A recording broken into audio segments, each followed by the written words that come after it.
గాక. మరి సమయం ఇచ్చిన సహోదరులకు వందనాలు. అలాగనే పిలుపు గారికి, అలాగనే అమ్మగారికి నా హృదయపూర్వక వందనాలు తెలియజేస్తున్నాను. ఇప్పుడు వచ్చిన మీ అందరికీ కూడా నా హృదయపూర్వక వందనాలు తెలియజేస్తున్నాను. దేవుడు మళ్ళీ అందరినీ దీవించును గాక. ఆమె సంతోషంగా ఉన్న వాళ్ళు గట్టిగా సోదరు చెప్పండి. హల్లెలూయా. నేను తెలిసి అన్న వాళ్ళు దేవుని స్తోత్రం చెప్పడమ్మా. మీకున్న ఎవరున్నారు దేవునికి స్తోత్రం. హల్లెలూయా. ఈయన ఎప్పుడెప్పుడు సంవత్సరానికి ఒకసారి వస్తాడు, 2 గంటలు తినేస్తాడు మమ్మల్ని అనుకుంటున్నారు. దేవుడు మిమ్మల్ని జీవించిన కాక త్వరగా ముగించేస్తాను. దేవునికి స్తోత్రం. హల్లెలూయా. అవి మార్చారంట. మంచిది మంచిది. ఒక్క చిన్న పల్లవి చిన్న పాడి మనం ముందుకు సాగుదాం. హల్లెలూయా. మంచి దేవుడు నీవు, విమోచకుడవు, చాలిన దేవుడవు, సాటి లేని దేవుడు, ప్రేమించు దేవుడు, మాట్లాడే దేవుడవు. మంచి దేవుడ నీవు, విమోచకుడవు, చాలిన దేవుడవు, సాటి లేని దేవుడు, ప్రేమించు దేవుడు, మాట్లాడే దేవుడవు. నిజమకు దేవుడవు, నన్నెరిగిన వాడవు, నమ్మదగిన వాడవు నా యేసయ్యా. నిజమకు దేవుడవు, నన్నెరిగిన వాడవు, నమ్మదగిన వాడవు నా యేసయ్యా. యేసయ్యా యేసయ్యా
మహిమ ఘనత ప్రభావములు కలుగును గాక. హల్లెలూయా. చాలా విలువైన సమయంతో వచ్చి ఉన్నాం. నేను వాక్య ధ్యానంలోకి వెళ్దాం. పరిశుద్ధ గ్రంథంలో నుండి 121వ కీర్తన 5వ వచనాన్ని చదువుదాం. పరిశుద్ధ లేఖనం నుండి కీర్తన గ్రంథం 121వ అధ్యాయము 5వ వచనం. యెహోవాయే నిన్ను కాపాడువాడు, నీ కుడి ప్రక్కను యెహోవా నీకు నీడగా ఉండును. ప్రార్థన చేద్దాం. పరిశుద్ధుడును ప్రేమగల మా ప్రభు తండ్రి, విలువైన శ్రేష్టమైన నామమున పరిశుద్ధ నామానికి వందనాలు, స్తోత్రములు, స్తుతులు చెల్లిస్తున్నాం. ఎక్కడిద్దరు ముగ్గురు కూడి ప్రార్థన చేస్తే ఎవరి మధ్యన ఎంత అన్నావు. ఈ స్థలంలో, ఈ మందిరంలో, ఆరాధనలో ఈ మందిరం కలిసి నేను స్తుతించి ప్రార్థించి ప్రాధేయపడి ఆరాధిస్తూ ఘనపరుస్తూ మహిమపరుస్తూ నీ వాక్యం ధ్యానిస్తుండగా మమ్మల్ని దర్శించండి. మమ్మల్ని దర్శించమని కోరుతున్నాం. అడుగువాడి కంటే ఊహించువాడి కంటే అత్యధికంగా చేసే శక్తిమంతుడు నీ వాక్కు వేలడుగుతుడనే వెలుగు కలుగును, తెలియలేని వారికి తెలియనిచ్చినని 119 కీర్తన 130 సెలవిచ్చినట్లుగా ఈ వాక్యం నా పాదముల దీపం, నా త్రావులకు వెలుగుని 119 కీర్తన 5వ వచనం సెలవిచ్చినట్లుగా నేను లోకమునకు వెలుగును, నన్ను వెంబడించువాడు చీకటిలో నడుక జీవం వెలుకలుగునని యోహాను సువార్త 8:12 సెలవిచ్చినట్లుగా ఈరోజు దేవుని నీ వాక్య స్థలంలో వెలువపరిచి మమ్మల్ని వెలుగులో నడిపించి నీ సాక్షులుగా నిలబెట్టుకున్నామని యేసు నామమున ప్రార్థించి వేడుకుంటున్న మా పరమ తండ్రి. ఆమేన్, ఆమేన్, ఆమేన్. హల్లెలూయా. మంచిది. పరిశుద్ధ గ్రంథంలో మనం చదువుకున్న మాట 121వ కీర్తనలో 5వ వచనంలో ఏమని రాస్తుంది? యెహోవాయే నిన్ను కాపాడువాడు. నిజమే. యెహోవా అనే మాటకు అర్థం హల్లెలూయా. చాలా సబ్జెక్టుకున్నాం మనం. ఆది యందు దేవుడు భూమి ఆకాశములను సృజించెను అని బైబిల్లో ఆదికాండం 1వ అధ్యాయం 1వ వచనం రాయబడింది.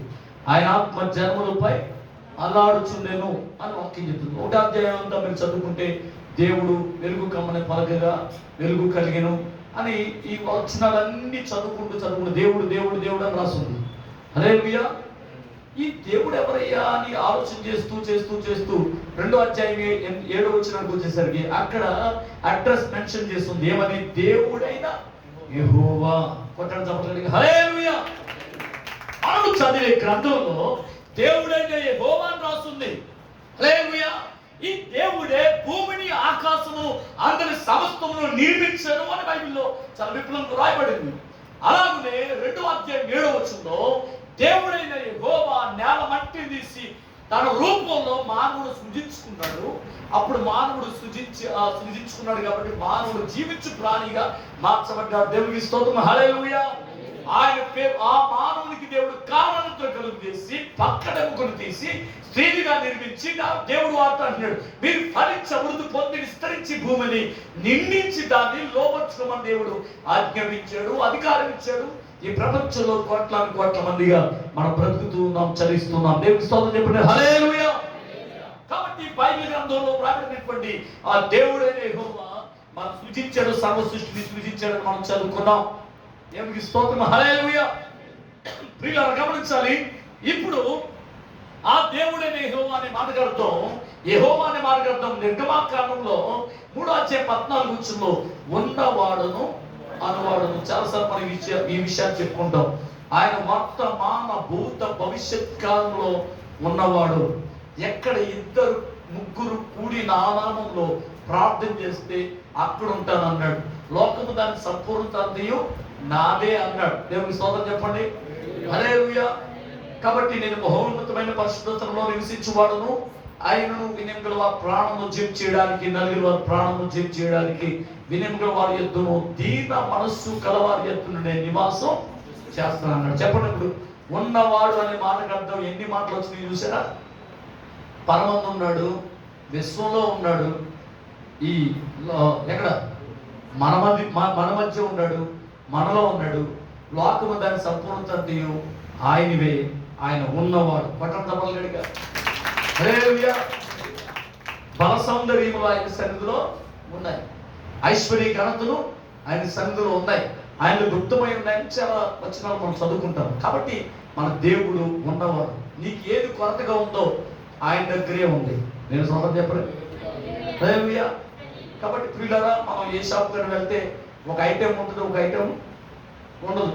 కానీ మన దేవుని దగ్గర అది ఉంది, ఇది లేదనడానికి లేదు. హల్లెలూయా.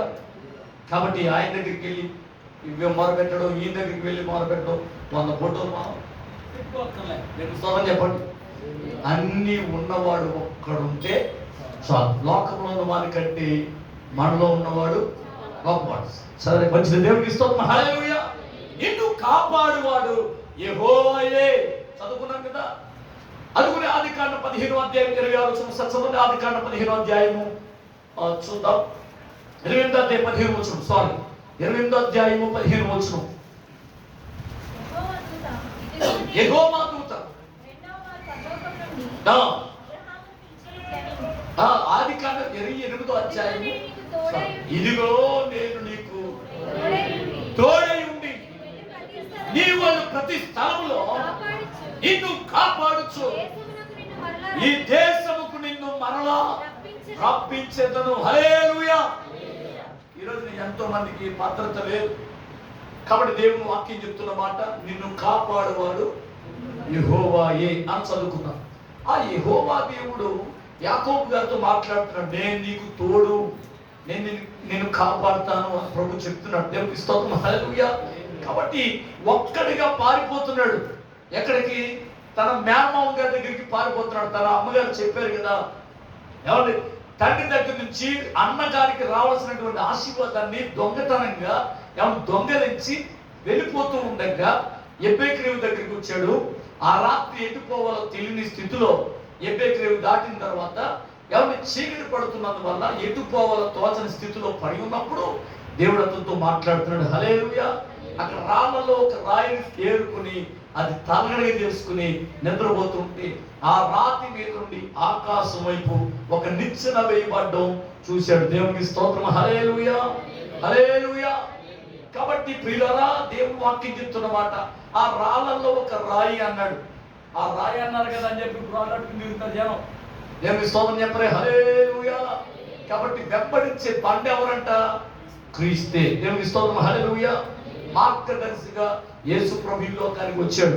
ఏమంటే వెంబడించు బండగా ఇశ్రాయేలుకి తోడై ఉండి వారి బండలోంచి నీళ్ళు ఇచ్చినటువంటి దేవుడు. హల్లెలూయా. ఆ రాయిని తలగడగా చేసుకున్నాడు. ఎటుపోవాలో తోచని స్థితిలో ఉన్నప్పుడు దేవుడు దిశ నిర్దేశాన్ని దేవుడు తెలియపరిచాడు. దేవునికి స్తోత్రం. హల్లెలూయా. అంధకార లోకంలో మనం ప్రయాణం చేస్తున్నాం. ఎటుపోవాలో తోచని స్థితిలో దేవుడే మనకు తోడై ఉన్నాడు. దేవునికి స్తోత్రం. హల్లెలూయా. ప్రియులను గమనించాలి. అక్కడ ఆ రాయిని తలగడగా చేసుకున్నాడు. ఆ రాత్రి దేవుడు దర్శించాడు. కాబట్టి యాకోబు, నేను నీకు తోడే ఉన్నాను, నువ్వు వెళ్ళి ప్రతి స్థలంలో నిన్ను కాపాడుచు ఈ దేశముకు క్షేమంగా మళ్ళా తీసుకొస్తాను, నేను చెప్పింది నెరవేరు వరకు నీ చెయ్యి విడవను అని అన్నాడు. దేవుని స్తోత్రం చెప్పాడు. హల్లెలూయా. అంతగా దేవుడు కాపాడుతానని చెప్పాడు. కాపాడుతాను అన్నట్లుగానే బామర్దులు చంపేద్దామని చూశాడు. ఎవరినే? యాకోబు గారిని. వాళ్ళ మామగారు కూడా చెప్పి పెట్టకుండా నా ఇద్దరు మాత్రం తీసుకుపోతాడు వీడు. ఒక్కడు వచ్చాడు కర్రించుకుని. కాబట్టి అందరినీ మందందరినీ తోలుకెళ్ళిపోయాడు అని చెప్పి ఏమైనా సరే బతకనే ఇవ్వకూడదని చెప్పి వాళ్ళలో కత్తి పట్టుకున్నాడు. మొత్తం మీద బయలుదేరుతాను. దేవుడు రాయి, నువ్వు మంచి కానీ చెడే కానీ యాకోబుతో మాట్లాడితే జాగ్రత్త అన్నాడు. దేవునికి స్తోత్రం. హల్లెలూయా. కాబట్టి ఆ బాధ నుంచి దేవుడు యాకోబుని తప్పించాడు క్షేమంగా. అన్నగారు కూడా పరివారంతో వస్తున్నాడు చంపేద్దామని. ఎవరినే? యాకోబునే. అయితే ఒకరి ప్రవర్తన యెహోవాకు ప్రీతికరమగినప్పుడు ఆయన వారి శత్రువులు సహా మిత్రులుగా చేయనని దేవుని వాక్యం చెప్తుంది కదా. అతని ప్రవర్తన మారిపోయింది. దేవుని దగ్గర సమాధానం కోరుకున్నాడు. నీవు నన్ను ఆశీర్వదిస్తే గాని నేను నిన్ను విడిచి పోరని దేవుణ్ణి పట్టుకున్నాడు. అందుకనే ఏం చేశాడు? తన అన్న శత్రువుకు ఉన్నటువంటి అన్నను ఏం చేశాడు? మిత్రుడిగా మార్చేశాడు. దేవునికి స్తోత్రం. హల్లెలూయా. తన స్వదేశానికి క్షేమంగా వచ్చేసాడు. ప్రియులారా గమనించండి. అలాగే చూద్దాం. 2వ సమూయేలు గ్రంథం 8వ అధ్యాయంలో 8:6 వచనం మనం చదువు ఒకసారి చూద్దాం. పరిశుద్ధ గ్రంథంలో నుండి 8వ అధ్యాయం సమూయేలు గ్రంథం 2వ సమూయేలు గ్రంథం.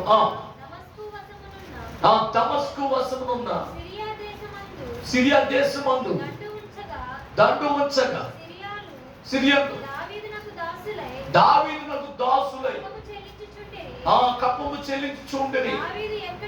దావీదు ఎక్కడికి పోయినను యెహోవా అతనిని కాపాడెను. హల్లెలూయా. చూసారా? దావీదు ఎక్కడికి పోయినా యెహోవా అతన్ని కాపాడేనని దేవుని వాక్యం చెప్తుంది. హల్లెలూయా. ఇశ్రాయేలుని కాపాడువాడు కునుకడు నిద్రపడు. దేవుని స్తోత్రం చెప్పండి. హల్లెలూయా.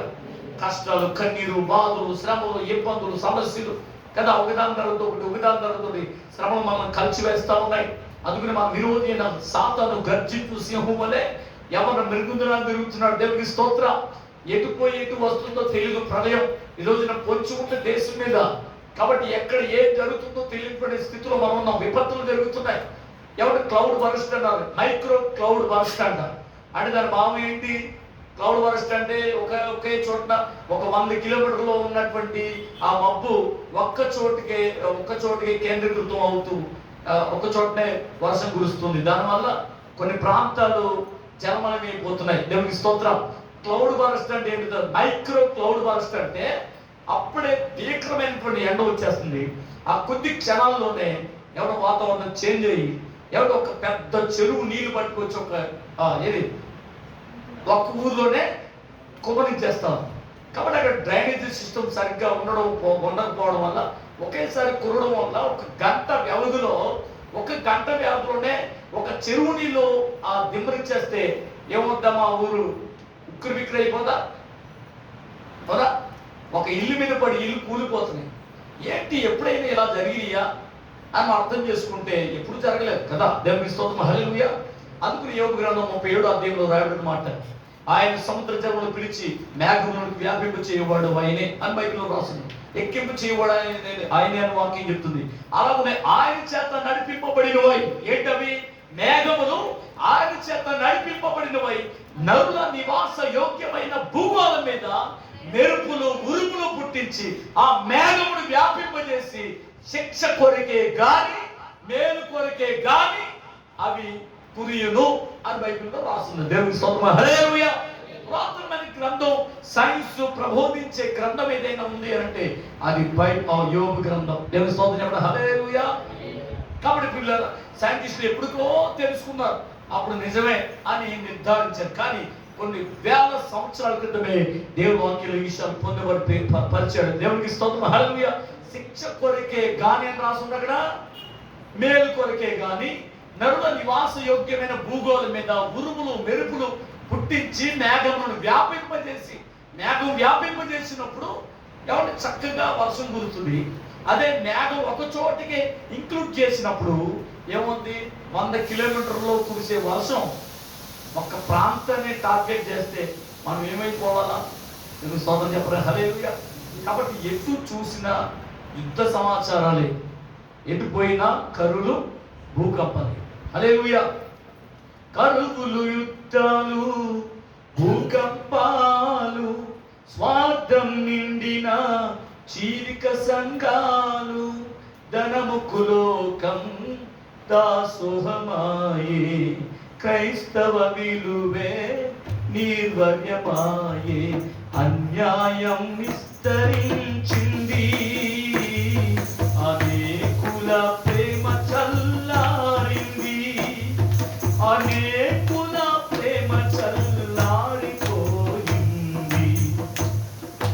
నేడో రేపో యేసు రాకడా, కాలం సమయం ఎవ్వరెరుగరు. నేడో రేపో యేసు రాకడా, కాలం సమయం ఎవ్వరెరుగరు. విశ్వాస యాత్రలో నే సాగిపోదును, లోకాన్ని ఆశించి నే వెనుక తిరుగను. వస్తాను యేసురాజే నీతి న్యాయముతో, నన్ను తీసుకెళుతాడు నిత్యరాజ్యముకు. వస్తాను యేసురాజే నీతి న్యాయముతో, నన్ను తీసుకెళుతాడు నిత్యరాజ్యముకు. నేడో రేపో యేసు రాకడా, కాలం సమయం ఎవ్వరెరుగరు. హల్లెలూయా. భక్తులు ఈ రీతిగా పాడుతున్నారు. కాబట్టి ఎప్పుడు ఏమి జరుగుతుందో ఎవరికి తెలియనటువంటి స్థితిలో ఉన్నాం. హల్లెలూయా. ప్రయాణం చేస్తున్నాం, మళ్ళీ తిరిగి ఇంటికి వస్తున్నారా లేదా? కాబట్టి ఎన్నో రకరకాల వ్యాధులు, శ్రమలు, కష్టాలు, కన్నీరు, సమస్యలు, ఇబ్బందులు, సాధారణ కమనాస్తాలు కొట్టుమిట్లాడుతూ ఇబ్బందులు పాల్గొంటున్న వ్యక్తుల గురించి మనం ఎంతో మంది జీవితాలు మనం చూస్తున్నాం. హల్లెలూయా. కాబట్టి ఈ కాలంలో దేవుని కాపుదల, దేవుని భద్రత మనకి అవసరం. దేవుడు మనకు తోడుగా ఉండాలా. దేవునికి స్తోత్రం. హల్లెలూయా. దేవుడు యాకోబుకు చెప్తాడు, యాకోబు నేను నీకు తోడు, నేను నిన్ను కాపాడి క్షేమంగా మళ్ళీ ఈ దేశానికి తీసుకొస్తానని చెప్పాడు. దేవునికి స్తోత్రం. హల్లెలూయా. మనం ఎక్కడి నుంచి వచ్చాము చెప్పాలి. ఎక్కడి నుంచి వచ్చాము మనం? నేను తాడేపల్లిగూడెం నుంచి వచ్చా. దేవుని స్తోత్రం చెప్పండి. హల్లెలూయా. సరే, ఆ గొడవ పక్కనెట్టండి. మీరు ఎక్కడి నుంచి, మనం అందరం ఎక్కడి నుంచి వచ్చాం చెప్పాలి. ఎక్కడి నుంచి వచ్చామండి? ఒక్కరు ఆశ్రయించాలి. దేవుని స్తోత్రం చెప్పండి. ఎక్కడి నుంచి వచ్చాం? అక్కడి నుంచి వచ్చాం. మన పౌరసిద్ధి ఎక్కడ ఉందంట? అక్కడ ఉంది. అర్థమైంది. ఇక్కడ ఆధార్ కార్డు ఉందని ముడిచిపోక. దేవునికి స్తోత్రం. హల్లెలూయా. నాకు ఆధార్ కార్డు ఉందండి, వాటర్ కార్డు ఉందండి, ఆ డ్రైవింగ్ లైసెన్స్ అంటే కాదు, పని అవుతుంది. దేవునికి స్తోత్రం. హల్లెలూయా. ఏది నీది కాదు తెలుసా? నాదంటూ లోకాన ఏది లేదయ్యా, ఒకవేళ ఉందంటే నీవిచ్చినదే ప్రభువా. నాదంటూ లోకాన ఏది లేదయ్యా, ఒకవేళ ఉందంటే నీవిచ్చినదే ప్రభువా. నీవే నీవే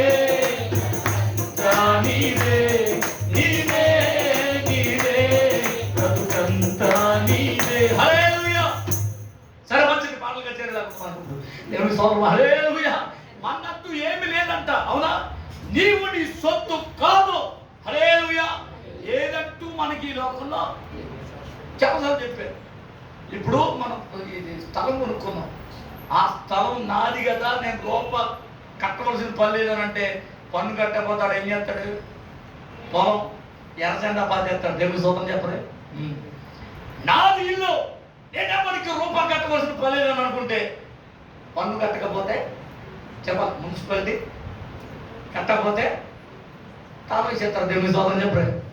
నాది కరెంటు, నేను అప్లై చేయించుకున్నాను, నేను వాళ్ళకింత వీళ్ళకింత ఇచ్చి నేను కరెంటు పెట్టించుకున్నాను మీటరు అని అసలు నేను రూపాయి కట్టవలసిన పని లేదని అనుకుంటే ఆడొచ్చి మొత్తం డమ్మీ చేసి వెళ్ళిపోతారు. దేవుని స్తోత్రం చెప్పండి. హల్లెలూయా. అంధకారంలో ఉండాలి ప్రియులారా. కాబట్టి ట్యాప్, కుళాయి, అబ్బే నేను వాళ్ళకి వీళ్ళకి డొనేషన్లు ఇచ్చి మొత్తం మీద కుళాయి ఇచ్చుకున్నాను, రూపాయి కట్టవలసిన పని లేదని అంటే వాళ్ళు వచ్చి డమ్మీ చేసి వెళ్ళిపోతారు. దేవుని స్తోత్రం చెప్పండి. మనకు అట్టు ఏది లేదు. మనం టూరిస్టుల కింద వచ్చాం, అద్దె కట్టుకుని వెళ్ళిపోవాలి అంతే. దేవుని స్తోత్రం చెప్పండి. హల్లెలూయా. అద్దెలలో ఉన్నట్టే మనం. కాబట్టి మన పరిస్థితి ఎక్కడ ఉందంట? అక్కడ ఆల్రెడీ అప్లై చేశాడు. ఆల్రెడీ ఒక గ్రంథంలో మన పేరు రిజిస్టర్ అయిపోయి ఉంది. దేవుని స్తోత్రం చెప్పండి. హల్లెలూయా. కాబట్టి మనం అక్కడికి వెళ్ళిపోవాలి. కొంతకాలం ఈ లోకంలో ఉండడానికి దేవుడు మనల్ని ఈ లోకానికి పంపించాడు. దేవునికి స్తోత్రం. హల్లెలూయా. ఆ పరలోకం వెళ్ళాలా, నరకానికి వెళ్ళిపోవాలా తీర్మానించుకోవడానికి కొద్దిపాటి జీవితాన్ని ఈ లోకంలో మనకి ఇచ్చాడు. దేవునికి స్తోత్రం. హల్లెలూయా. ఒక మాట చెప్తున్నానండి. ఇలాగే ఒక ఆయన తాడేపల్లిగూడెంలో ఒక పాస్టర్ గారు వాక్యం చెప్పడానికి పిలిచాడు. ఇప్పుడు సభల కంటే అనుకోవచ్చు, సభలకి పిలుస్తూ ఉంటారు. దేవునికి స్తోత్రం. హల్లెలూయా. సభలు కాకుండా ఆయన ఏ మీటింగ్కి పిలిచాడంటే ఆదరణ కూడికకు మీటింగ్ వాక్యం చెప్పడానికి రమ్మన్నాడు. దేవునికి స్తోత్రం. హల్లెలూయా. ఆదరణ కూడిక అంటే ఏంటి? చనిపోయిన తర్వాత 7వ రోజు లేకపోతే 9వ రోజు పెడతారు కదా, 11వ రోజు అదే 13వ రోజు పెడతా ఉన్నారు కదా, ఆ మీటింగ్కి రమ్మన్నాడు. నాకు ఆలోచన వచ్చింది, బాబు సాధారణంగా సభలకు పిలుస్తారు కానీ ఆదరణ కూడికి ఎందుకు నన్ను పిలిచావు అని అంటే ఆ పాస్టర్లే చెప్పేసుకుంటారు కదా అని అంటే లేదు లేదు సార్ అన్నిలు వస్తారు, మీరు వచ్చి వాక్యం చెప్పాలన్నాడు. సరే కదా వస్తానని చెప్పాను. దేవునికి స్తోత్రం. హల్లెలూయా. సరే, ఆ వ్యక్తి ఎవరో నాకు తెలియదు. తీరా అక్కడికి వెళ్ళేటప్పుడు పెద్ద కటౌట్ పెట్టారు. అప్పుడు చూసినట్టు ఓరు ఈడా అని అనుకున్నాను. దేవునికి స్తోత్రం.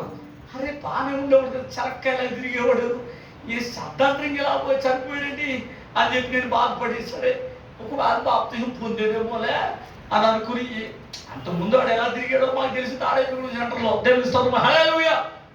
ఇప్పుడు విచ్చలవిడిగా తిరిగినటువంటి వ్యక్తి చనిపోయాడంట. పెద్ద కటౌట్ పెట్టి మంచి పోరాడతిని నా పరుగు కడముట్టించదని విశ్వాసమును కాపాడుకుంటున్నాడు వాక్యం పెట్టారు. దేవునికి స్తోత్రం. హల్లెలూయా. సరే, ఓహో ఒకవేళ రీసెంట్గా బాప్తిజం పొందుకుంటాడు, అందుకని పాపం దేవుడు పరలోకం టికెట్ ఇచ్చాడేమో, పోలే పరలోకం తద్దేమో అని అనుకుని వెళ్ళి కూర్చున్నా.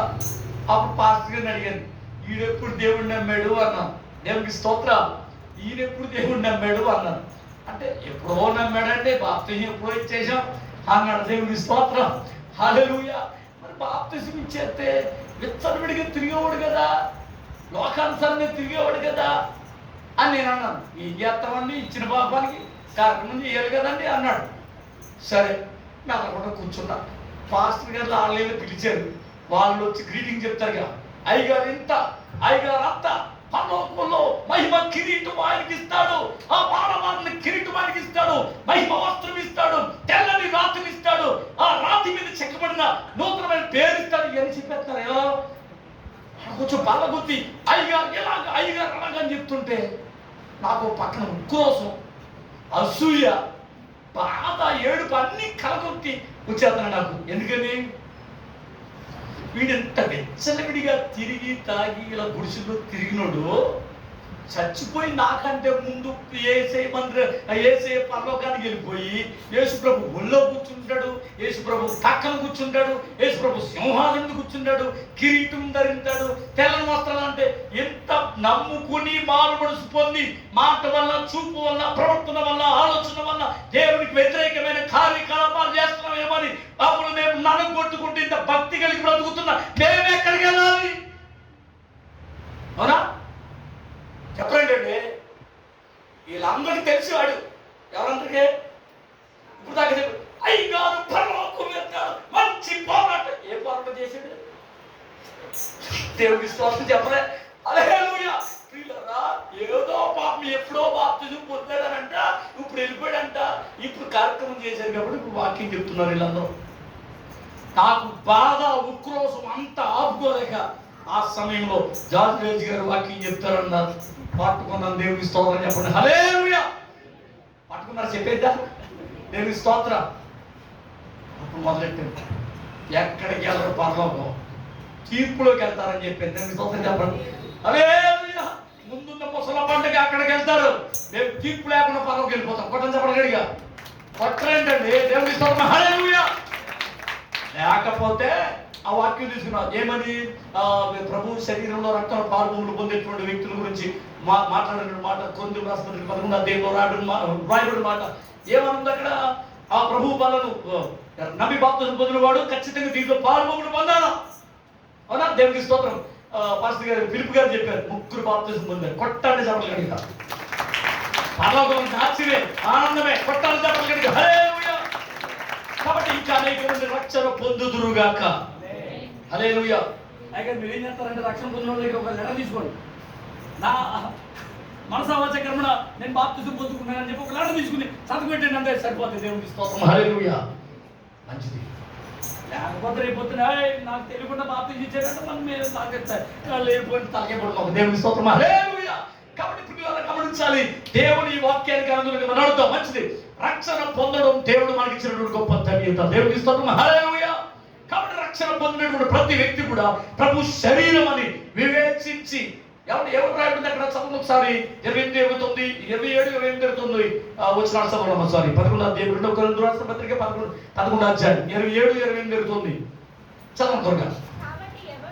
కాబట్టి ఎవడు అయోగ్యముగా ప్రభు యొక్క రొట్టెను తినునో లేక ఆయన ప్రార్థనలోని త్రాగునో వాడు ప్రభు యొక్క శరీరమును గూర్చి రక్తమును గూర్చి అపరాధి అవుతాడు. నెక్స్ట్ తర్వాత, కాబట్టి ప్రతి మనుష్యుడు తను తాను పరీక్షించుకొనవలెను. అలాగు చేసి ఆ రొట్టెను తిని ఆ పాత్రలో నుండి త్రాగవలెను. ప్రభు శరీరం అని వివేచింపక తిని త్రాగువాడు. ఇదిగో పాయింట్ నెంబర్ 2, శిక్షా విధి కలుగుతుంది.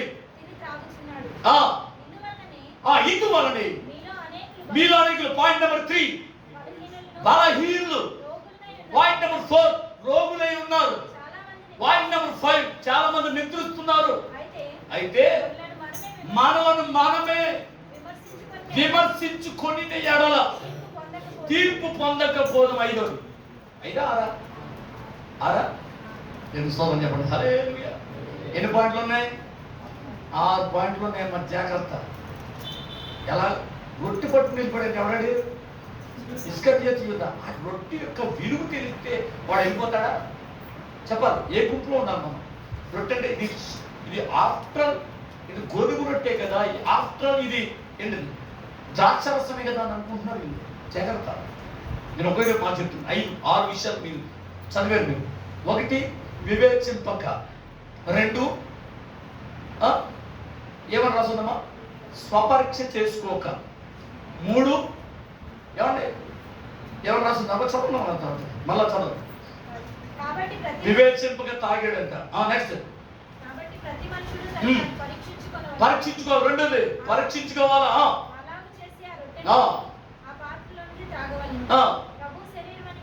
ఇదిగో వివేచించాలి. విధి అయోగ్యముగాను వివేచింపక, అలాగనే స్వపరీక్ష చేసుకోకుండా. నెక్స్ట్ తర్వాత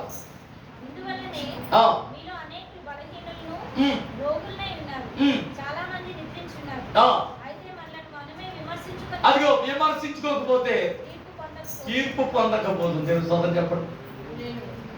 4 విషయాలు చాలా పర్ఫెక్ట్ గా ఉండాలండి. 1 యోగ్యమైన మంచి ప్రవర్తన కలిగి ఉండాలి. ఎవరు యోగ్యులు? ఎవరు దీనికి ఎలిజిబిలిటీ? ఎవరు పడితే వాళ్ళు తినడానికి త్రాగడానికి ఆస్కారం లేదు. జాగ్రత్త. వివేచించక తిండి త్రాగుడు శిక్ష విధికి లోనవుతాడని వాక్యం చెప్తుంది. అంటే మీకు పాయింట్ వచ్చింది కాబట్టి మీకు చెప్తున్నాను. 2వది ఏమవ్వాలంట? వివేచించాలి. ఇది నిజంగా ప్రభు శరీరం అని, ఇది నిజంగా ప్రభు రక్తం అని వివేచించాలి. ఒక గోధుమ రొట్టె పట్టుకుని వారితో మాట్లాడుతున్నారు. కృతజ్ఞతాస్తుతులు చెల్లించి, లోకాసువార్త 22:19 కృతజ్ఞతాస్తుతులు చెల్లించి, ఇది మీ కొరకే నలగొట్టబడుచున్న నా శరీరం. హల్లెలూయా. ఒక గోధుమ గింజ పిండిగా మార్చబడుతున్నాయి కదా, రొట్టిగా మార్చబడుతుంది, పెన మీద వేయబడి అప్పుడు మనకు రొట్టిగా తినడానికి, మన ఆకలి తీర్చడానికి ఉపయోగపడుతుంది కదా. అలాగే క్రీస్తు నలగొట్టబడ్డం తండ్రికి అభిష్టమైన యెషయా 53 రాయబడింది. దేవునికి స్తోత్రం. హల్లెలూయా. ఆయన పొందిన గాయముల చేత మనకు స్వస్థత. కాబట్టి ఎలాగైతే గోధుమ గింజ దంచబడి పిండిగా మార్చబడుతుందో, క్రీస్తు దేహం మన కొరకే నలగొట్టబడుతుందని ఆనాడు ప్రజలకు తెలియజేయడానికి ఆ సదృశ్య రూపకంగా రొట్టె తీసుకుని వాళ్ళు మాట్లాడుతున్నాడు. హల్లెలూయా. హల్లెలూయా. కాబట్టి పిల్లలారా, అలాగే పెనం మీద ఎలా పిండిగా మార్చబడి పెనం మీద ఎలా వేయబడుతుందో, యేసు ప్రభు ఉదయం 9 గంటల నుంచి మధ్యాహ్నం 3 గంటల వరకు సిలువలో ఎండలో వేలాడుతూ ఉన్నాడు. అది తెలియజేయడానికి, నన్ను జ్ఞాపకం చేసుకోవడానికి దీన్ని చేయమని ప్రభు చెప్పాడు. దేవునికి స్తోత్రం. హల్లెలూయా. అలాగనే ద్రాక్షలోంచి ఎలాగైతే గానులు వేయబడి రసం తీయబడుతుందో, అలాగే క్రీస్తు దేహంలోంచి విలువైన అమూల్యమైన కలంకం లేని పరిశుద్ధమైన రక్తం వలికిస్తున్నాడని ఆయన జ్ఞాపకం చేసుకోవడానికి దాన్ని చేయమని ఆజ్ఞాపించాడు. దేవునికి స్తోత్రం. కాబట్టి ఎవరి వల్ల రక్షణ లేదు, ఈ నామం వల్లే రక్షణ కలుగుతుంది. కాబట్టి సర్వ పాప పరిహారం రక్తప్రోక్షణ అవశ్యం తద్రక్తం పరమాత్మే నామ పుణ్యదానమయ్యకు. సర్వ మానవాళి పాపం పోవాలంటే పరమాత్ముడే కామం, క్రోధం, మదం, మోహం లేని వాడి లోకంలో జన్మించి జీవించి మన కొరకే యజ్ఞ పశువుగా విలువైన రక్తాన్ని, అమూల్యమైన కలంకం లేని పవిత్రమైన రక్తాన్ని భూలోకంలో ఒలిగిస్తేనే గాని సర్వ మానవాళికి పట్టిన పాపం విడిచిపోదు. హల్లెలూయా. పలు వేదాలలో మత గ్రంథాలలో పాపమే సోకని పరిశుద్ధుడేడి పాప పరిహారార్థం సిలువ మరణమొంది తిరిగి లేచి నట్టి దైవ నరుడెవరు నిజ జాలిగల ప్రేమగల యేసుయేని జీవిగా విమోచకుడవు. హల్లెలూయా. కాబట్టి యేసు ప్రభు తన విలువైన రక్తం, అమూల్యమైన, ఏమండి ఎడ్లకి గొర్రెలకి రక్తం వల్ల మనం విమోచించబడలేదు. అమూల్యము నిష్కలంకమునకు గొర్రె పిల్ల వంటి క్రీస్తు రక్తం చేత మనం విమోచించబడుతున్నామని యేసు ప్రభు మరి జ్ఞాపకం చేసుకోవడానికి ఆ ద్రాక్ష రసాన్ని వారు చూపించి, ఇది మీ కొరకే చిందించబడుతున్న నా రక్తం వలన క్రొత్త నిబంధన అని వారికి జ్ఞాపకం చేసుకోవడానికి అది ఇచ్చాడు. దేవుని స్తోత్రం. హల్లెలూయా. కాబట్టి ఇది నిజముగా ఆయన శరీరం అని, ఇది నిజంగా ఆయన రక్తం అని వివేచించి విశ్వసించి స్వీకరించాలి. స్తోత్రం. హల్లెలూయా. 70 మంది శిష్యులు ఏర్పాటు చేసుకుంటే అది అర్థం కాక, ఆయన బోధ అర్థం కాక, అది ఆరోగ్యం అంటాడు, నా శరీరం తిన్న నా రక్తం త్రాగి వాళ్ళు నేను, వాడు నాతో కలిసి ఉంటాడన్న మాట. వాడు మీ పితరుల అరణ్యంలో మన్నాను తిని చనిపోయారు, దీన్ని తిని వాడు సాగుకున్నట్టు పర్వతం నుండి దిగి వచ్చిన జీవాహారం నేనే అన్న మాట వాళ్ళు విని ఇదే కొత్త బోధ అనుకుని యేసు ప్రభు ఈయన శరీరాన్ని ఎలా తినగలడు, ఈయన రక్తం ఎలా త్రాగనివ్వగలడు, ఇదేంటి ఇలాంటి బోధ చేస్తున్నాడు అని చెప్పి యేసు ప్రభుని విడిచిపెట్టి వెళ్ళిపోయారు. 12 మంది శిష్యులే మిగిలారు. దేవునికి స్తోత్రం, హల్లెలూయా. కాబట్టి పిల్లలు గమనించారు, పిలువబడిన వారు అనేక మంది, ఏర్పరచబడిన వారు కొద్ది మంది. హల్లెలూయా. ఆత్మానుసారమైన వాటి మీద మనసు పెడతారు, శరీరానుసారులు శరీర కార్యాల మీద మనసు పెడతారు. ఆయన జ్ఞాపకం చేసుకోవడానికి, శిలువ మరణ పునరుత్థానాలు జ్ఞాపకం చేసుకోవడానికి ఆయన సాదృశ్య రూపకంగా గోధుమ రొట్టె ద్రాక్షరసం చూపించాడు. దేవునికి స్తోత్రం, హల్లెలూయా. వివేచించి విశ్వసించి ఏం చేయాలమ్మా, మీరు శరీర రక్త మాంసంలో పాలు పంపులు పొందాలి, జాగ్రత్త. మూడోది ఏమన్నాడు, విమర్శ ఏంటి, స్వపరీక్ష చేసుకోవాలి. ఏం చేయాలి? మూడోది స్వపరీక్ష. అంటే నేను ఎలా ఉన్నాను, నా నడక, నా పడక, నా చూపు, నా ప్రవర్తన, నా ఆలోచన, నా విధానం, నా భక్తి, అసలు దీనికి సరైన వాడా అని మనం నాలుగు కొట్టుకోవాలి. అవునా? అదేం లేదు, ఇచ్చండి ఎవరి స్తోత్రం చెప్పండి. ఆ రకంగా ఉండాలి. ఎంత భక్తి శ్రద్ధలతో దీంట్లో పాల్గొంపలు పొందాలి. దేవుని స్తోత్రం, హల్లెలూయా. నెక్స్ట్ తర్వాత ఏమన్నా తెలుసా, విమర్శించుకోవాలి. ఏం చేయాలన్నాడు? విమర్శించుకోవాలి. ఎవరిని? పక్కోడిని విమర్శించమంటే మూడో కాలం లేగుతాం. ఎవరిని విమర్శించుకోమన్నాడు? బాబు, మీరు ఎప్పుడైనా మిమ్మల్ని తిట్టుకున్నారా? నేను తిట్టుకుంటానండి. నేను స్వతం చెప్పలే. అర్థం ముందు నిలబడినప్పుడు గుర్తుందా, జ్ఞానం ఉందా, ఏ టైంకి వెళ్తావు, ఇంకా బయలుదేర. నేను స్వతం చెప్పలే. మీరు తిట్టుకోలేదండి ఎప్పుడును. నేను స్తోత్రం, హల్లెలూయా. ఎవడో గద్దించే కంటే, ఎవడో నిన్ను విమర్శించే కంటే నిన్ను నువ్వే విమర్శించుకో. నీ మనస్సాక్షిని గద్దించుకో. నువ్వు చేసిన తప్పులు, నువ్వు మాట్లాడిన మాటలు, అవన్నీ కూడా ఒక్కసారి నువ్వు ఏం చేయాలి, రిప్లై చేసుకో. అప్పుడు నువ్వు సరైన త్రోవలో నడుపుతావు. నువ్వు విమర్శించుకున్నావా, సరే, నేను స్తోత్రం. లేకపోతే విమర్శన దినములో నువ్వు లెక్క అప్పు చెప్పవలసి ఉన్నది. దేవునికి స్తోత్రం, హల్లెలూయా. నేను చెప్పాను ఏమన్నా తెలుసా, తీర్పు ఉంది. ఖచ్చితంగా తీర్పులో వాని క్రియల ఫలము చొప్పున ప్రతి వారికి సిద్ధపరిచిన జీతం ఆయన దగ్గర ఉంది. కాబట్టి జాగ్రత్తగా చెప్పలు ఎగరేసుకోవద్దు. నమ్మి బాప్తిజం పొంది విచ్చలవిడిగా లోకానుసారంగా తిరుగుతున్నారు. మీ పాపము మిమ్మల్ని పట్టుకోను.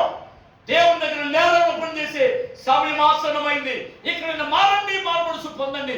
మంచి పోరాటం దేనికి పోరాడు నువ్వు అని నాకు శివాట్లెట్టి వాక్యం చెప్పి ఆమెనన్నాక ఎర్రి మొక్కలేసి చూస్తున్నారు పాపం అని. నేను స్తోత్రం చెప్పలే. మరి లేకపోతే భక్తి శ్రద్ధలు విశ్వాసాలతో ఎవరిని సాతాన్ని జయిస్తూ, పాపాన్ని జయిస్తూ, లోకాన్ని జయిస్తూ విశ్వాస వీరులు జాబితాలో ఉన్న మనము చెప్పాలా, కొట్టని చెప్పగలిగా చెప్పట్లుగా. దేవుని స్తోత్రం, హల్లెలూయా. కాబట్టి ఖచ్చితంగా మనకి పరలోకం దేవుడు ఇవ్వబోతున్నాడు. పిల్లలు గమనించాలి. అందుకనే ఏమని అన్నాడు, ఈ రకంగా కానీ మీరు చేయకపోతే ఏమన్నా అపరాధులు అన్నాడు. అపరాధానికి శిక్షల గురించి బైబిల్లో పలు విధాలుగా వ్రాయబడింది. మరొకసారి దాని గురించి చెప్పుకోవచ్చు. అపరాధం కలిగి ఉంటే పాప పరిహారార్థ బలి, అపరాధ పరిహారార్థ బలు అర్పించాలని బైబిల్లో వ్రాయబడింది. అపరాధులు అవుతాం. రెండు ఏమవుతాం అన్నాడు, శిక్షా విధికి లోనవుతారు అన్నాడు. ఆ శిక్ష మహా ఘోరమైంది. దేవునికి స్తోత్రం, హల్లెలూయా. అమ్మా, ఎవడు నీకు శిక్ష విధించలేదా? నేను నీకు శిక్ష విధించను, హల్లెలూయా అని బైబిల్లో చెప్పింది కదా. శిక్ష నుంచి తప్పించడానికి యేసు ప్రభు వచ్చాడు. మరి నువ్వు ఆ శిక్షలో వెళ్ళిపోతున్నావు, జాగ్రత్త. మూడవది బలహీనుడు అని అన్నాడు. దేవునికి స్తోత్రం, హల్లెలూయా. బలహీనం తర్వాత రోగం తర్వాత నిద్రించుదంటే పరదేశులమో ప్రియులారా మన పురమీది కాది పూడు. దేవుని స్తోత్రం, హల్లెలూయా. అది కూడా అయిపోయిన తర్వాత విమర్శలోకి వెళ్తామంట. చూసారా ఎన్ని మాటలు ఉన్నాయా? అపరాధులు, దానికి శిక్ష, తర్వాత దానివల్ల బలహీనత, తర్వాత దానివల్ల రోగం, ఆ తర్వాత మరణం, ఆ తర్వాత తీర్పు, ఆ తర్వాత యుపికాడు మండే అగ్ని ఉంది. అగ్ని ఆరదు, ఉరుగు చావదు. దేవుని స్తోత్రం. జాగ్రత్త. నేను బాప్తిజం పొందేసాను అనుకుంటున్నావేమో. భక్తి శ్రద్ధలు కలిగి శరీర రక్త మాంసంలో ఖచ్చితంగా పాలు పంపులు పొందాలా. దేవునికి స్తోత్రం, హల్లెలూయా. సరే, మంచిది. ఇక్కడ మనం మాట్లాడుకున్నాం. దావీదంట యుద్ధానికి వెళ్ళాడంట. ఆ యుద్ధంలో దేవుడు అతనికి తోడే ఉన్నాడు, కాపాడుతూ ఉన్నాడు. కాబట్టి వెళ్ళిన ప్రతి స్థలంలో చదవడం మాట త్వరగా చదవండి. 8వ వచనం, 8వ అధ్యాయం 6వ వచనం. హల్లెలూయా, స్తోత్ర. 2వ సమూయేలు గ్రంథం పట్టుకున్నారా? 2వ సమూయేలు గ్రంథం 8వ అధ్యాయం 6వ వచనం. సిరియా దేశమందు దండును ఉంచగా సిరియనులు దావీదునకు దాసులై కప్పము చెల్లించుచుండిరి. దావీదు ఎక్కడికి పోయినా యెహోవా అతని కాపాడుచు వచ్చిన. దేవుని స్తోత్రం చెప్పిన హల్లెలూయా. ఇప్పుడు దేవుడు కాపాడాలి మనల్ని. చూసారు, కాపాడినందువలన 12వ వచనానికి వచ్చేసరికి సిరియాలు, మోయాబీలు, అమ్మోనీయులు, ఫిలిష్తీయులు, అమాలేకీయులు, హల్లెలూయా, కాబట్టి వీళ్ళందరూ కూడా సిరియన్లు, వాళ్ళందరితో యుద్ధం చేశాడు, జయాన్ని పొందుకున్నాడు, విజయం సాధించాడు. నేను స్తోత్రం చెప్పండి హల్లెలూయా. అంతకుముందు నాతాను ప్రవక్త వచ్చి నేను నీకు తోడే ఉన్నానని దేవుడు గొప్ప అభయాన్ని ఇచ్చాడు. దేవుడికి స్తోత్రం హల్లెలూయా. చూద్దాం పరిశుద్ధ గ్రంథంలో అదే చూద్దాం. 7వ వచనంలో 7వ అధ్యాయము 9వ వచనం. నీవు పోవు చోటెల్లను నీకు తోడుగా ఉండి నీ శత్రువులందరినీ నీ ఎదుట నిలవకుండా నిర్మూలన చేసి ఈ లోకములోని కడులైన వారికి కలుగు పేరు నీకు కలుగు చేసి ఉన్నారు. దేవునికి స్తోత్రం హల్లెలూయా. దేవుడు నీకు అంతగా తోడే ఉండి కాపాడుతానని చెప్పాడు. అలాగే దావీదు ఎక్కడికి యుద్ధానికి వెళ్ళినా యుద్ధంలో దావీదుకి దేవుడు తోడే ఉన్నాడు. దేవునికి స్తోత్రం హల్లెలూయా. సరే, కాపాడుతూ వచ్చాడు, మంచిది. నెక్స్ట్ మరొక మాట, కీర్తన గ్రంథం చూద్దాం. యెహోషువ గ్రంథం 14వ అధ్యాయము 10వ వచనం. యెహోషువ గ్రంథం 14వ అధ్యాయము 10వ వచనం. త్వరగా మీరు రాసుకుంటే కనుక చక్కగా బాగుంటుంది.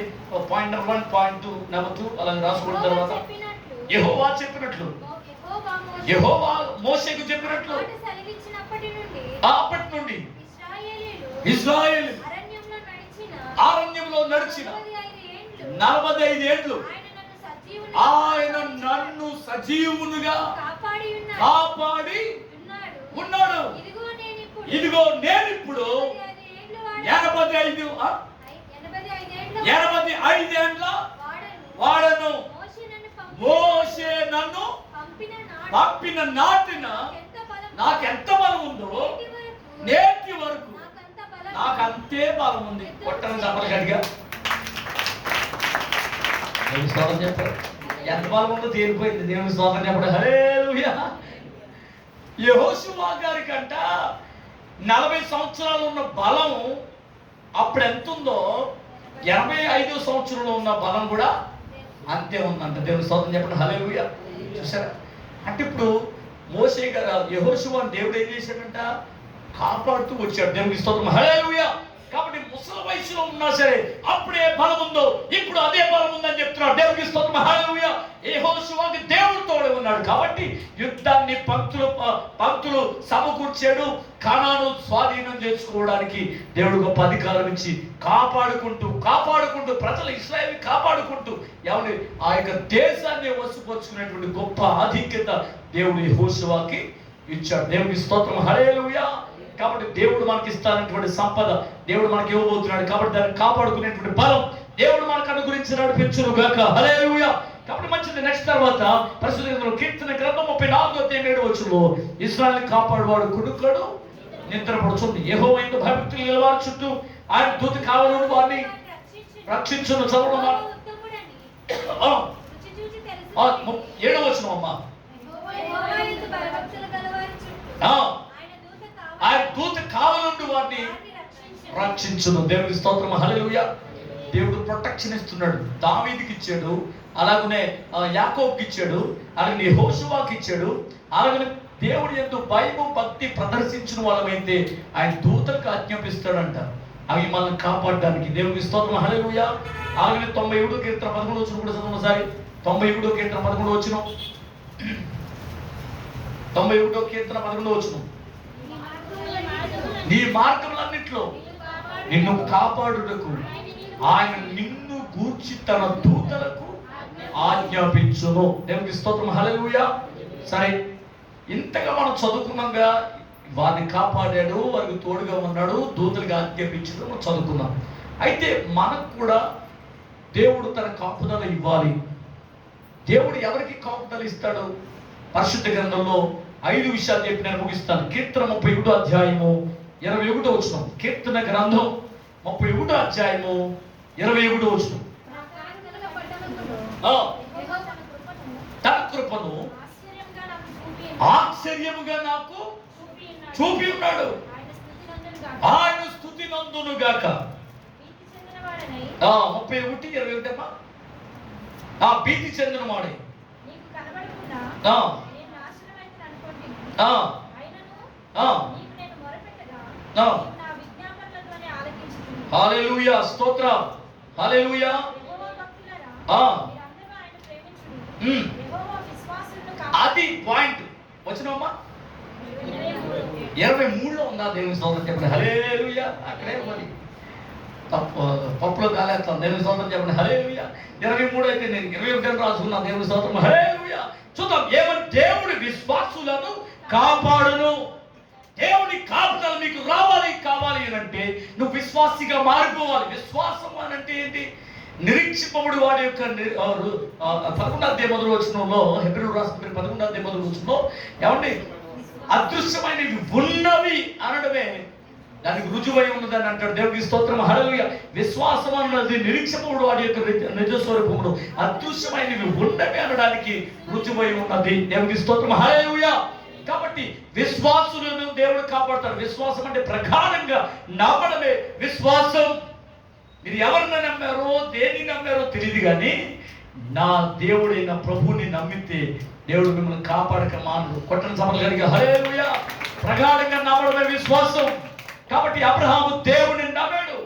దేవుడు అబ్రహాము దేవుడిని విశ్వసించాడు. కాబట్టి దేవుడు అబ్రహాముకు తోడే ఉన్నాడు. తన ప్రాంతాలన్నింటిలో కాపాడుకుంటూ వచ్చాడు. శత్రువులు సహా మిత్రులుగా చేశాడు. అనేక ప్రాంతాలు తన వశం చేశాడు. కొట్టని సమలు కనుక హల్లెలూయా. కాబట్టి చూసారా, ఆ లోతు పట్టణాన్ని, ఆ యొక్క సుధమ పట్టణం మీదకి యుద్ధానికి వచ్చినప్పుడు వారితో వెళ్ళాడు, యుద్ధం చేశాడు, తన వారైన వారిని కాపాడుకోగలిగాడు. దేవునికి మహిమ కలుగుగా. కాబట్టి నమ్మి మనుషులను నీవు నమ్మి పలుమార్లు మోసపోయావు ఇలా ఎంతకాలమో నీవు సాగిపోదు. హల్లెలూయా. కాబట్టి నమ్మి మోసపోయావు. డబ్బును నమ్మావు, మనుషులు నమ్మావు, వ్యక్తులు నమ్మావు, లేకపోతే విగ్రహాలు నమ్మావు. కానీ నా దేవుణ్ణి నమ్మితే దేవుడు నీకు కాపుదల ఇస్తాడు. కొట్టని సమలగడిగా. నెక్స్ట్ తర్వాత 121 కీర్తన 4 వచ్చిన ఒకసారి. 121 కీర్తన 4 వచ్చిన. ఎవరిని కాపాడుతాడు దేవుడు? ఇశ్రాయేలుని కాపాడువాడు కుడికడు నిద్రపోడు. హల్లెలూయా. ఇశ్రాయేలీయులను కాపాడువాడు అని. హల్లెలూయా. ఇశ్రాయేలీయులు అంటే ఎవరు? ఇప్పుడు చెప్పాలి. ప్రపంచం అంతా ఇశ్రాయేల్ దేశం గురించి మాట్లాడుకుంటున్నారు, అవునా? ప్రపంచ దేశాలే ఇశ్రాయేల్ దేశం గురించి మాట్లాడుకుంటున్నారు. కాబట్టి చరిత్ర అక్కడి నుంచే ప్రారంభమైంది. ప్రియుల దేవునికి స్తోత్రం హల్లెలూయా. కాబట్టి నేటి కాలంలో చరిత్ర కూడా ముగింపు కూడా అక్కడి నుంచే ప్రారంభమవుతుంది. దేవుని స్తోత్రం చెప్పండి హల్లెలూయా. కాబట్టి ఇప్పుడు ప్రపంచ దేశాలని ఏకమైతే ఇశ్రాయేల్ దేశం మీదకి యుద్ధానికి వెళ్తే ఏమంటే 3వ ప్రపంచ యుద్ధం ఖచ్చితంగా స్టార్ట్ అవుతుంది. ప్రియులను గమనించడానికి అతి దగ్గరలో మనం ఉన్న ప్రియులను గమనించాలి. దేవుని స్తోత్రం హల్లెలూయా. 35 దేశాలు ఏకమై ఒక్క దేశం, చిన్న దేశమైనటువంటి ఇశ్రాయేల్ దేశం నిర్వీర్యం చేసేయాలని పట్టణంలో లేకుండానే దాన్ని తుడిచిపెట్టేయాలనేటువంటి ఆలోచన చేస్తూ ఉన్నారు. దేవుని స్తోత్రం హల్లెలూయా. కాబట్టి ప్రియులను గమనించాలి.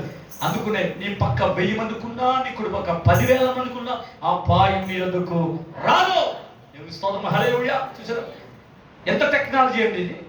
ఇశ్రాయేల్ దేశం ఇంకా టెక్నాలజీ గురించి ప్రపంచ దేశాలే ఈరోజు మాట్లాడుకుంటారు. దేవుని స్తోత్రం హల్లెలూయా. ఆ టెక్నాలజీ చిన్న పిల్లోడు కూడా, చుట్టూ శత్రు దేశాలు, మధ్యలో చిన్న దేశం, దాన్ని చేయించడానికి వాళ్ళు తల్లబట్టుకుంటున్నారు. దేవుని స్తోత్రం హల్లెలూయా. పిల్లలు గమనించాలి. అందుకనే లోకంలో ఉన్నవానికంటే మీలో ఉన్నవాడు గొప్పడు. గొట్టన చప్పట్లు కడిగా హల్లెలూయా. కాబట్టి ఆధ్యాత్మికమైన ఇశ్రాయేలు ఎవరు అని అంటే మనమే. కొట్టాల చప్పట్లు కడిగా హల్లెలూయా. మన శత్రువు ఎవరు? సాతాను గాడు. దేవుని స్తోత్రం చెప్పండి. దేవుని స్తోత్రం హల్లెలూయా. కాబట్టి చాలా మంది ప్రార్థన చేస్తారు. మా ఆయన ఒక చెయ్యి ఇరిగిపోవాలైనా, కాలు ఇరిగిపోవాలైనా రోజు బాధ ఎత్తాడు ప్రభు అని ప్రార్థన చేస్తుందంట. నేను అన్నాను, మీ ఆయన చేతులు కాలు ఇరిగిపోతే నువ్వు చావాలా? అంతేగా ఎందుకు స్తోత్రం చెప్పలే?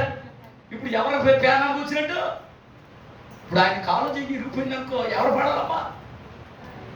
చాకరీ ఎవరు చేయాలి? ఎవరికి ఇరిగినట్టు ఇప్పుడు కదా? నీ ఆయన కాలు చెయ్యి ఎరగడం కాదు, నీ ఆయన ఉన్న సాతాను ఏమమ్మా పోవాలని ప్రార్థన చేయి. దేవునికి స్తోత్రం, హల్లెలూయా. మనం పోవాలన్నది శరీరంతో కాదు కానీ ప్రస్తుతం తాగెత్తే మామూలు కదండి. ఆ చేతులు అడుకునే అనుకోండి ఇంకో కొట్టాలి కదా అన్న దేవుని స్తోత్రం చెప్పండి, హల్లెలూయా. ఆ కాలు అడిపోయింది అనుకోండి, కాళ్ళు ఎగదు కదా తొందరకి. అందుకనండి కాలు వచ్చి మాడిపోవాలి అని ప్రార్థన చేస్తారు అన్న అంటుంది. నువ్వు ప్రార్థన చేసినందువల్లనే మీ ఆయన ఇంకా మారట్లేదు, మీ ఆయనలో ఉన్న సాతాను పోవాలని ప్రార్థన చేయమని చెప్పాను. దేవుని స్తోత్రం, హల్లెలూయా. మార్పు వచ్చిందంట, చక్కగా మారిపోయాడంట, బాగానే ఉన్నాడు. కొట్టని చెప్పలేడుగా. నీ చెంబు అడిపోయాను, నీ కాలు అడుపుకోను, నీ నోరు అడుపుకొని తిట్టేదంట. ఎవరినే? అలా ఆయన గారిని తాగేసి వస్తే నాకు తిడతావంటే నీ దినం అయిపోద్ది అని చెప్పి ఊరంతా తిప్పించేవాడు అంట.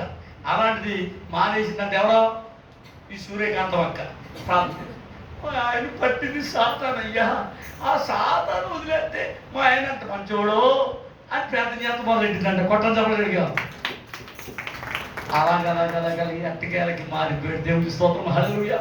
కాబట్టి పిల్లరా, అందుకునే చెప్తున్నాడు, మనం పోరాడేది శరీరంతో కాదు, ఆధ్యాత్మికమైన ఇశ్రాయేలు మనం పోరాడేది శత్రువైన సాతానుతో. దేవుడి స్తోత్రం, హల్లెలూయా. పిల్లలు గమనించాలి, ఇశ్రాయేలుగా మారిపోవాలి. యాకోబు ఏబేక్రేము దాటిన తర్వాత ఎవడు దేవుని దగ్గర అడుగుతున్నాడు, నీ పేరేంటి అని దేవుడు అడిగితే, నా పేరు మోసకారి అని దేవుని దగ్గర ఒప్పుకున్నాడు. ఎప్పుడైతే మోసగారు అని చెప్పాడో ఇక మీద దేవుడు అన్నాడు, ఇక మీద నీ పేరు మోసగారి కాదు, ఇక మీదట నీ పేరు నా సొత్తైన జనాంగం. కొట్టని చెప్పగలిగా. కాబట్టి ఇశ్రాయేల్ అనే మాటకు అర్థం దేవుని సొత్తైన జనాంగం. నేను సొంతం చెప్పను.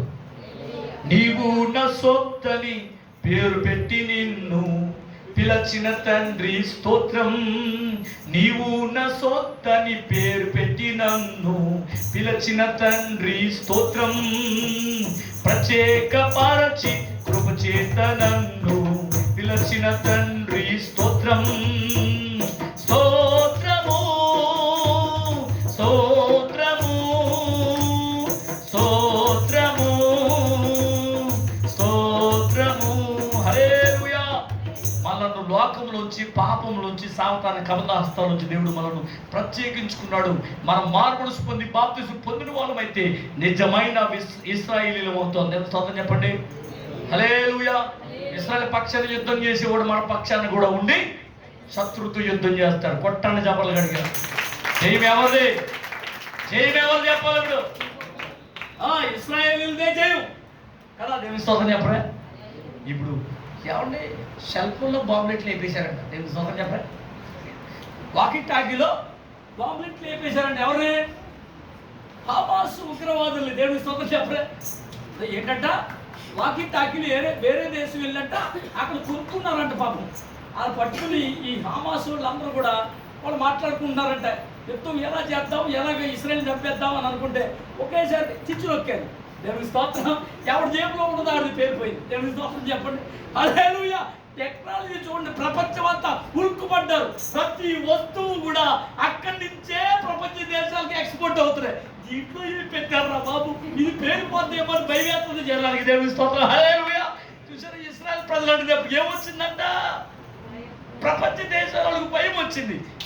మనమన్నా దేవుని ప్రజలన్నా సాతాను గడికి కొట్టాలి, చప్పట్లు గట్టిగా కొట్టాలి. నువ్వు ఇశ్రాయేలుగా మారిపోతే సాతాన్ని జోలికి రాడు. కొట్టాలి, చప్పట్లు గట్టిగా, హల్లెలూయా. నువ్వు దేవుని సొత్తుగా మారిపోవాలి, అప్పుడే నిజమైన ఇశ్రాయేలుడు. దేవునికి స్తోత్రం, హల్లెలూయా. నెక్స్ట్ తర్వాత 37వ అధ్యాయము 10వ వచనం.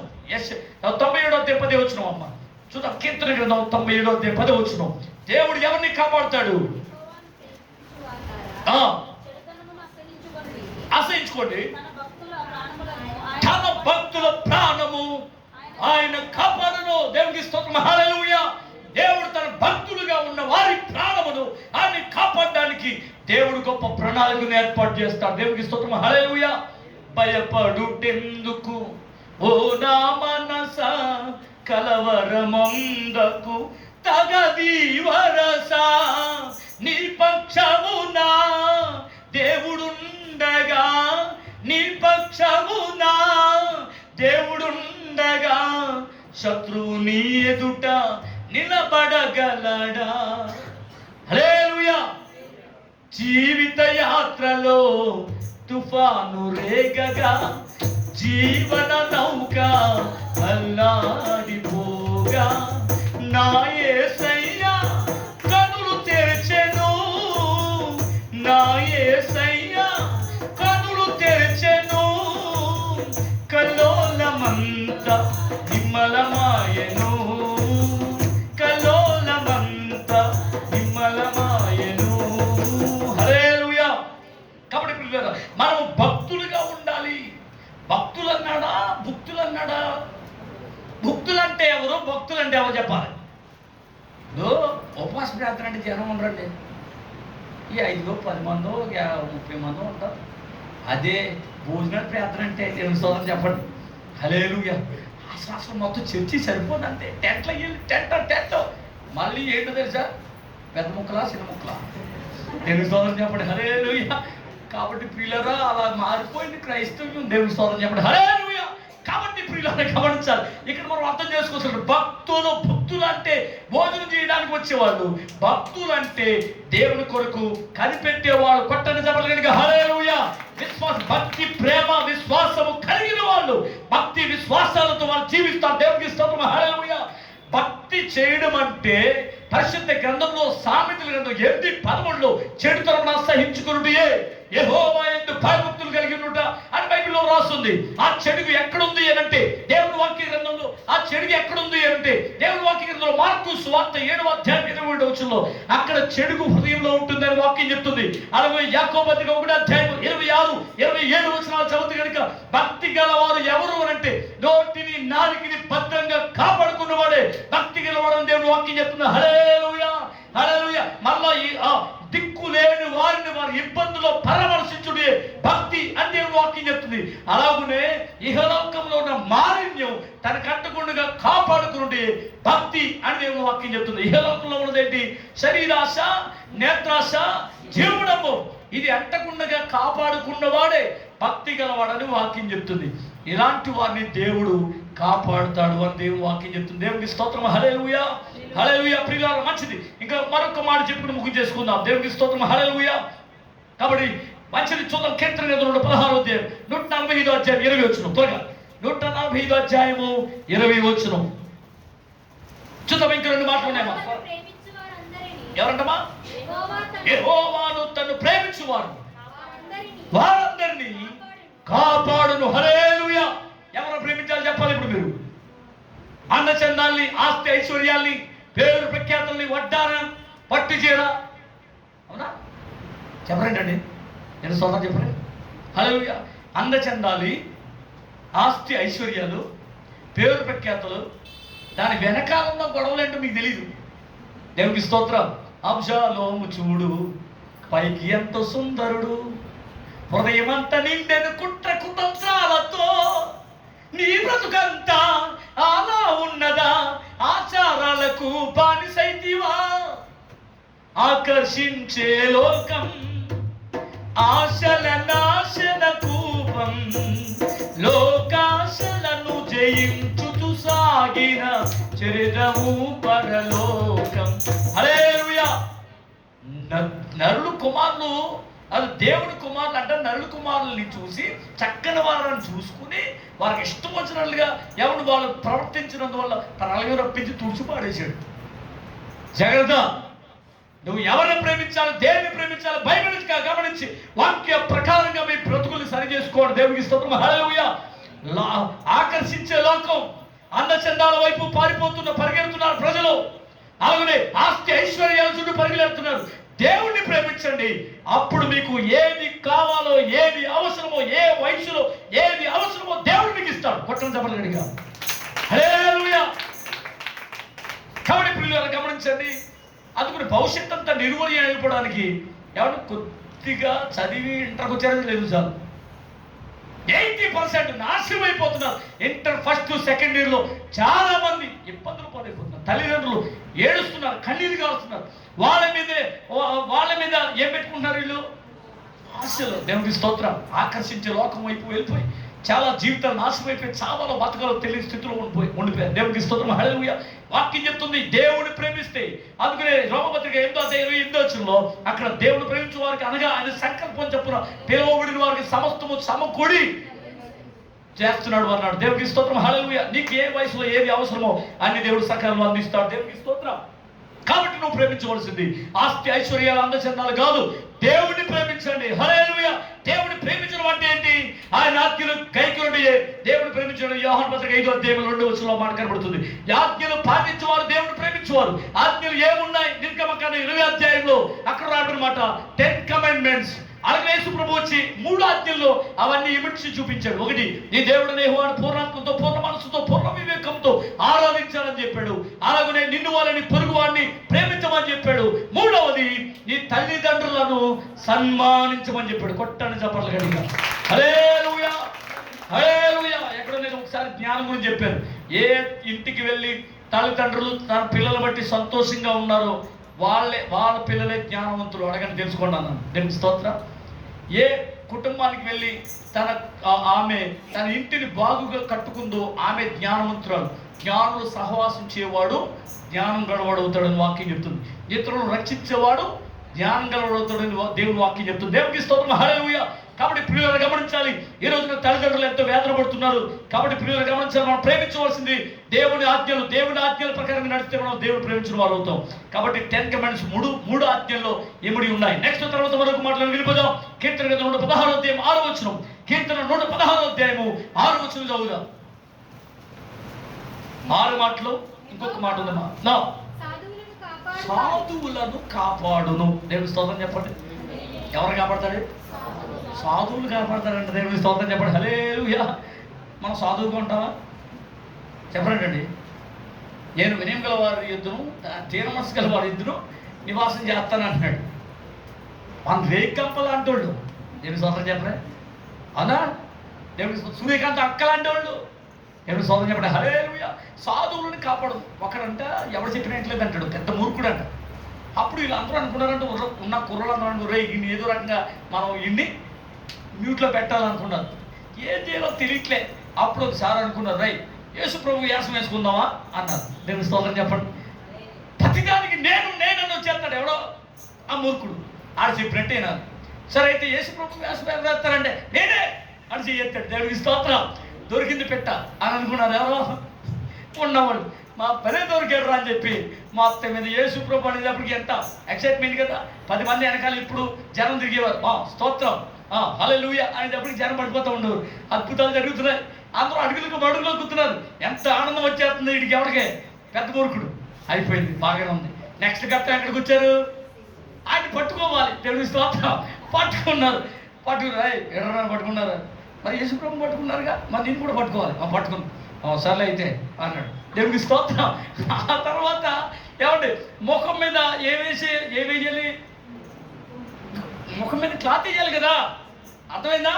ఒరే ఇదే సమయం, వీడు మామూలుగా దొరకడం అని చెప్పి నెత్తి మీద ముఖం మీద క్లాత్ వేసి తలకో గుద్దేశాడు. ఎవరినే? ఇదే ఈయన మామూలుగా వస్తే మనకు దొరకడం.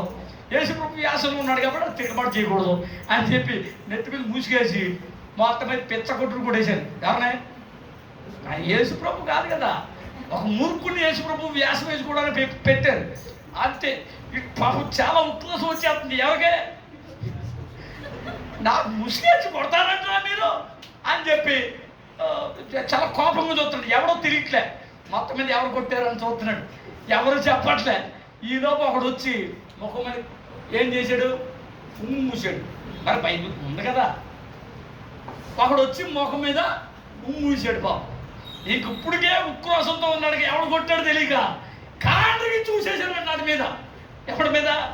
ఊసినోడి మీద ఊసేసాడంట. అప్పుడు కట్ ఆగండి అన్నారు. ఏడు వేళ ఊసేసావంటే మరి ఆడు ఊసాడు నా ముఖం మీద. ఇందాక ముఖం మీద క్లాత్ వేసి చెత్త గుద్దేశారు. వీళ్ళు ఎవరో తెలీదు. ఆ ఇరిటేషన్లో ఉండగా వీడు వచ్చి ముఖం మీద ఉమ్మొస్తాడా? అసలు వీడికి ఎదుగుండదు అన్నాడు. ఒరే బాబు, యేసు ప్రభు బదులు ఉమ్ము ఉయ్యలేదురా బాబు, నువ్వు ఉయ్యకూడదంటే ఆ మాట ముందు చెప్పాలి నాకు అన్నాడు. దేవుని స్తోత్రం. సరే కానీ నెక్స్ట్ శిలువ భుజాల మీద పెట్టి కొరడాలతో కొట్టుకుంటా తీసుకెళ్తారు. పొరపాటున ఆ సిలువ వెనక్కి తిప్పి చిత్త కొట్టేసేవు కాదు. యేసు ప్రభు ఏం చేయలేదంట, బదులు దూషించలేదు, కొట్టలేదని చెప్పారంట. సరే కదా అని చెప్పాము. అలాగే అదే నాకు ముందు చెప్పాలన్నాడు. సరే మొత్తం మీద సిలువ వేశారు, ఆ భుజం మీద వేశారు, కొట్టుకుంటూ తీసుకెళ్తున్నారు. ఈలోపు సిలువ వేస్తారుగా, గట్టం వస్తుందిగా, ఆ సిలువ గట్టం మీద కట్టారు, పాపం నిలబెట్టారు. కొరలతో కొడుతుంటే అంటున్నాడు, రే ఇంకా కొద్ది సమయంలో పునరుద్ధానం ఉంటుంది కదా, అప్పుడు ఒక్కొక్కడిని గుర్తుపెట్టుకున్నాడు, ఒక్కొక్కడిని చేసేపోతే అడగండి అంటున్నాడు. దేవునికి స్తోత్రం చెప్పండి, హల్లెలూయా. మరి లేకపోతే ఏమంటే దేవునికి స్తోత్రం, హల్లెలూయా. యెహోవా సాధువులను కాపాడును, హల్లెలూయా.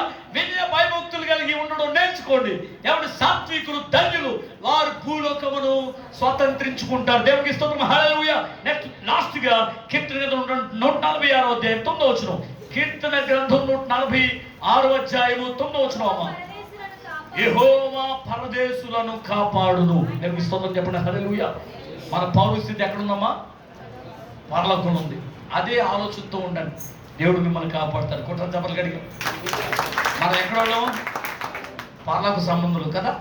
కాబట్టి భూ సంబంధమైన విషయాలు మనకెందుకు? అవునా? దేవునికి స్తోత్రం. పర సంబంధమైనటువంటి వాటి మీద మనసు పెడదాం. దేవుడు మనల్ని కాపాడడానికి కునుకక నిత్యము ఆయన కాపాడుతున్నాడు. దేవునికి స్తోత్రం, హల్లెలూయా. తన దూతలకు ఆజ్ఞాపిస్తున్నాడు. అంటే దేవుడు ప్రొటెక్షన్ ఇవ్వాలని, అంటే కాపుదల దేవుడు మనకు, మన కుటుంబాలకు దేవుడు అనుగ్రహించాలని కోరుతూ నేను మాటలు ముగిస్తున్నాను. దేవుడు వాక్యం మనలో దీవించునుగాక. ఆమేన్. చిన్న ప్రార్థన చేద్దాం. అందరూ కూడా కళ్ళ మూసుకుని హృదయపూర్వకంగా మనపూర్వకంగా విశ్వాసంతో ప్రార్థన చేద్దాం. హల్లెలూయా, హల్లెలూయా, హల్లెలూయా. స్తోత్రం, స్తోత్రం, స్తోత్రం. హల్లెలూయా, హల్లెలూయా, హల్లెలూయా. స్తోత్రం, స్తోత్రం. అందరూ కూడా ప్రార్థన చేద్దాం. అందరూ కూడా కళ్ళు మూసుకుంది, రెండు చేతులు జోడించి హృదయపూర్వకంగా మనపూర్వకంగా ప్రభుని స్తుతించుదాం, ప్రార్థించుదాం, ప్రాధేయపడదాం, మహిమపడదాం. హల్లెలూయా, హల్లెలూయా, హల్లెలూయా, హల్లెలూయా. స్తోత్రం, స్తోత్రం, స్తోత్రం, స్తోత్రం. హల్లెలూయా, హల్లెలూయా, హల్లెలూయా. అందరూ కూడా విశ్వాసంతో ప్రభుని స్తుతించుదాం. హల్లెలూయా, హల్లెలూయా, హల్లెలూయా. ఇశ్రాయేలుని కాపాడువాడు కునుకుడు నిద్రపోడు, ఇశ్రాయేలుని కాపాడువాడు కునుకుడు నిద్రపోడు. ఆయన కాపుదల దేవుడు మనకి ఇస్తూ ఉన్నాడు, ఆయన భద్రత దేవుడు మనకి ఇస్తున్నాడు. కాబట్టి విశ్వాసంతో ప్రభుని మహిమపడదాం. హల్లెలూయా, హల్లెలూయా. నేనెందుకని నీ సొత్తుగా మారితిని, యేసయ్యా నీ అత్తమూచే కడుగబడినందున, నీ అనాది ప్రణాళికలో హర్షించెను నా హృదయ సీమా. నీ అనాది ప్రణాళికలో హర్షించెను నా హృదయ సీమా.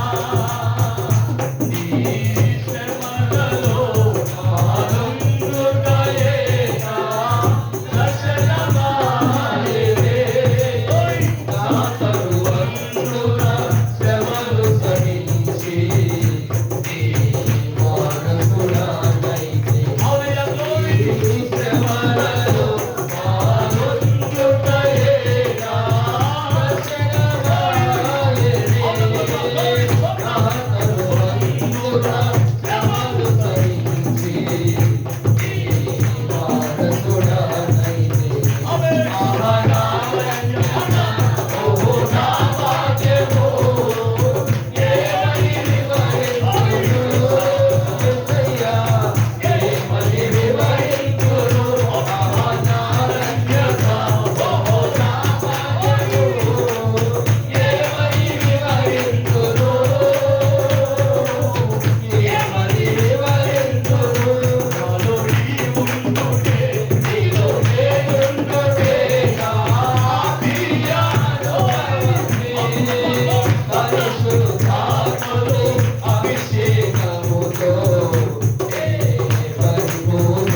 యేసయ్యా నీ రక్తముచే కడుగబడినందున నీ అనాది ప్రణాళికలో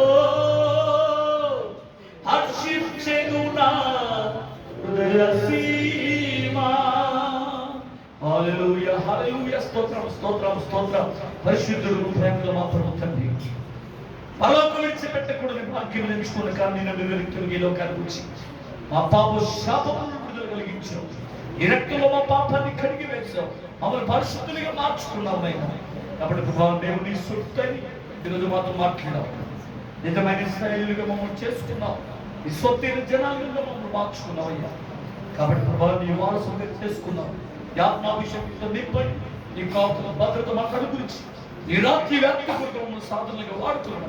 అభిషేకించమని బలహీన బలపరచు రోగులు స్వస్థపరిచి దెయ్యములు వెలగొట్టి సంవత్సరాలు చేసి బంధింపబడిన వాడిని విడిపించి వర్గం చేసి నీ రాజ్య వ్యాప్తి కొరకు సాధనలు వాడుకోమని ముఖ్యంగా ప్రభావ ఈ పరిచర్యను విస్తరించి అభివృద్ధి పరచని కుమారుడు పిలుపు గారిని బలపరచండి. తన తల్లిని బలపరచండి. సహోదరులు దీవించండి. తనగించిన కుటుంబాన్ని దీవించండి. సంఘ పరిచర్యను విస్తరించి అభివృద్ధి పరచండి. అనేకులకు మార్గదర్శకులుగా ప్రభావ బిడ్డలు నిలబెట్టి మహిమ వచ్చిన మమ్మల్ని వారి కుటుంబాన్ని వచ్చిన బిడ్డలు వారి కుటుంబాన్ని దీవించి మహిమ యేసు నామమున ప్రార్థించు వేడుకు క్షమాపణ తండ్రి. ఆమేన్ ఆమేన్ ఆమేన్.